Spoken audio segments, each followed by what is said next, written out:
ప్రాచీన శాస్త్రీయ అత్యాధునిక వైద్య విధానాలను వినూత్నంగా ఒకే గొడుగు కింద అందుబాటులోకి తీసుకొచ్చింది మెడి9 ఇంటిగ్రేటెడ్ మెడికల్ సిస్టమ్. 2025 మొదటి 2 నెలలు ముగియక ముందే బుక్ మై షోలో సరికొత్త రికార్డు నమోదవుతున్నాయి.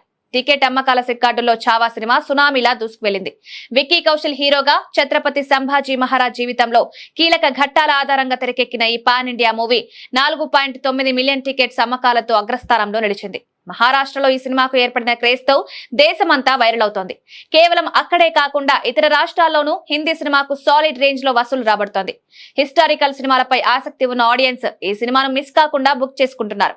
సంక్రాంతి సీజన్ కి రిలీజ్ అయిన వెంకటేష్ సంక్రాంతికి వస్తున్నాం సినిమా 3.59 మిలియన్ టికెట్స్ తో 2వ స్థానంలో ఉంది. ఫ్యామిలీ ఆడియన్స్ టార్గెట్ చేసిన ఈ మూవీపై వెంకీ అభిమానులు మాస్ ఆడియన్స్ లోనూ బాగా హైప్ క్రియేట్ చేసుకున్న విషయం తెలిసిందే. మరొక pan India project game changer 2.25 million ticket అమ్మకాలతో 3వ స్థానంలో ఉంది. రామ్ చరణ్ శంకర్ కాంబోల తెరకెక్కిన ఈ పొలిటికల్ యాక్షన్ థ్రిల్లర్ అంతగా ఆడకపోయినా మొదట బస్ కారణంగా ఆడియన్స్ టికెట్ల కోసం ఎగబడ్డారు. ఇక రీసెంట్ గా విడుదలైన తండేల్ సినిమాకి కూడా బుక్ మై షోలో అదిరిపోయే రెస్పాన్స్ వస్తోంది. నాగ చైతన్య సాయి పల్లవి కాంబినేషన్ రూపొందిన ఈ సినిమాకు పాజిటివ్ టాక్ రావడంతో 1.19 మిలియన్ టికెట్స్ అమ్ముడయ్యాయి. థియేటర్ లో హౌస్ఫుల్ బోర్డ్స్ కట్టిస్తోన్న ఈ సినిమా ఎగువన ఉన్న పెద్ద సినిమాలను దాటే అవకాశం ఉంది. అక్షయ్ కుమార్ స్కై ఫోర్స్, అజిత్ కుమార్ విడా మయూర్చి, బాలయ్య డాకు మహారాజ్ సినిమాలు కూడా బుకింగ్లలో మంచి ఫిగర్స్ సాధించాయి.